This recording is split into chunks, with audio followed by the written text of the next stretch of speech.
Has anyone experienced anything paranormal with dolls? Share your story. First story, when I was a little girl, I had a shelf on my wall facing my bed, displaying about 5 Barbie dolls. Every night, I felt as if they were watching me. This feeling became so unsettling that I started asking my mom to turn the dolls' heads so I wouldn't see their faces.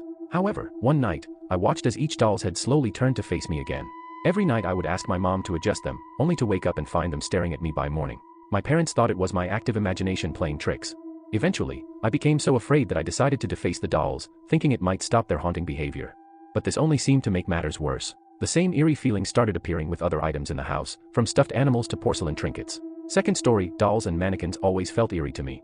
As a child around 7 or 8 years old, I had a recurring nightmare about a Victorian-era doll with intricate dresses and realistic features.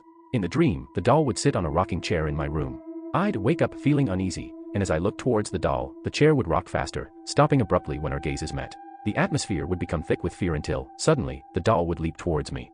I'd wake up in a panic, despite never having seen a doll like that in real life. Now, as an adult, even though not every doll scares me, some still give off an unsettling aura or presence. Third story, I once owned a peculiar doll. It was a gift from my often absent mother, who would sporadically visit with an assortment of inexpensive gifts. Of all the dolls she gave me, this one was in the best condition. I proudly displayed it, but soon noticed it would move on its own or its gaze would shift. While I've had my fair share of paranormal experiences, this was different. Later, when my boyfriend and I stored the doll in a storage unit, it mysteriously moved on its own, sometimes to places that seemed impossible to reach without aid. On one occasion, my boyfriend nailed the doll in place to keep it from moving, only to find the nail removed, though still in the board. We decided to give the doll space, but when I wanted to retrieve it later, it was nowhere to be found. We continue our search for it.